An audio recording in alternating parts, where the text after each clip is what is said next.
భారత స్టాక్ మార్కెట్లను గతేడాది జనవరి 24న హిండెన్బర్గ్ రీసెర్చ్ కుదిపేసిన సంగతి తెలిసింది. అప్పుడు అదానీ గ్రూపుపై బాంబు పేల్చగా అదానీ గ్రూప్ స్టాక్స్ అన్ని కొద్ది రోజులు భారీగా పతనమయ్యాయి. అదేవిధంగా స్టాక్ మార్కెట్లు కూడా నష్టాలు నమోదు చేశాయి. ఆ దెబ్బ నుంచి అదానీ ఇప్పుడిప్పుడే కోలుకుంటుండగా మరోసారి పిడుగుపడింది. ఈసారి గౌతమ్ అదానీపై ఏకంగా అమెరికాలో కేసు కూడా నమోదైంది. లంచాలివ్వడంతో పాటు ఇన్వెస్టర్లకు తప్పుడు సమాచారం ఇచ్చి వారి నుంచి మోసం పేరిట నిధుల సేకరణకు పాల్పడ్డారని న్యూయార్క్ ఫెడరల్ ప్రాసిక్యూటర్స్ అభియోగాలు మోపారు.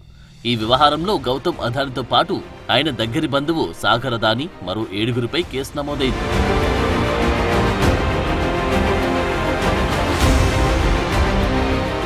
అదానీ దాని సబ్సిడరీలు 20 ఏళ్లలో $2 బిలియన్ పైగా లాభం పొందగల సౌరశక్తి సరఫరా ఒప్పందాల్ని పొందేందుకు భారత అధికారులకు దాదాపు $265 మిలియన్ లంచం ఇచ్చినట్లు ప్రాసిక్యూటర్లు ఆరోపించారు. దీని విలువ భారత కరెన్సీలో దాదాపుగా 2029 కోట్లు. అంతేకాకుండా అమెరికా అంతర్జాతీయ ఇన్వెస్టర్లకు తప్పుడు సమాచారం అందించి నిధులు సేకరించే ప్రయత్నం చేసిందని తెలిపారు. మరోవైపు US securities and exchange commission అదానీపై మరో కేసు నమోదు చేసింది. అక్కడి చట్టాలను ఉల్లంఘించినట్లు ఆరోపించింది. దీనిపై ఇప్పటివరకు అదానీ గ్రూప్ ఏ రకంగానూ స్పందించలేదు.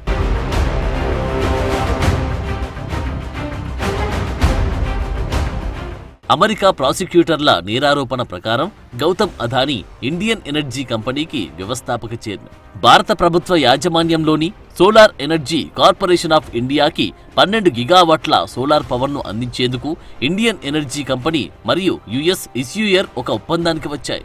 అయితే సోలార్ పవర్ను కొనుగోలు చేయడానికి భారత్లో కొనుగోలుదారులను భారత సోలార్ ఎనర్జీ కంపెనీ కనుగొనలేకపోయింది. భారత చట్టాల ప్రకారం కొనుగోలుదారులు లేకుండా ఒప్పందం ముందుకు సాగదు.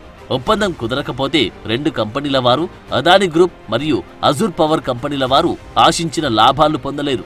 ఈ సమయంలో వీరు భారత ప్రభుత్వ అధికారులకు లంచాలివ్వడానికి ఒక ప్రణాళికను రూపొందించారు.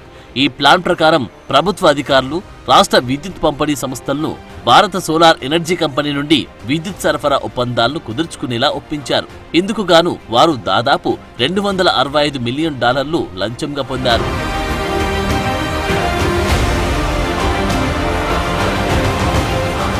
ఈ ప్లాన్ను అనుసరించి కొన్ని రాష్ట్ర విద్యుత్ సంస్థలు 2 కంపెనీల నుండి సోలార్ పవర్ కొనుగోలు చేయడానికి ఎస్ఈసిఐతో ఒప్పందం కుదుర్చుకున్నాయి. దీంతో ఇప్పుడు లంచాల పంపిణీ మొదలైంది. ఈ చెల్లింపుల కోసం గాను భారత ఎనర్జీ కంపెనీ కూడా పనిచేసిందని ప్రాసిక్యూటర్ల అభియోగం.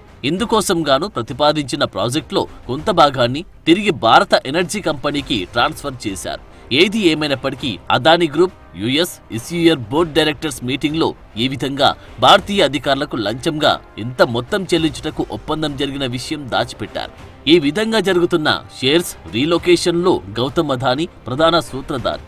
మరియు ఈ షేర్స్ బదిలీలో భారత ఎనర్జీ కమిషన్ నిర్ణయాన్ని అదానీ ప్రభావితం చేస్తున్నారని, ఇది అమెరికా ఇన్వెస్టర్లను మోసం చేయడమేనని అభియోగం నమోదు చేశారు.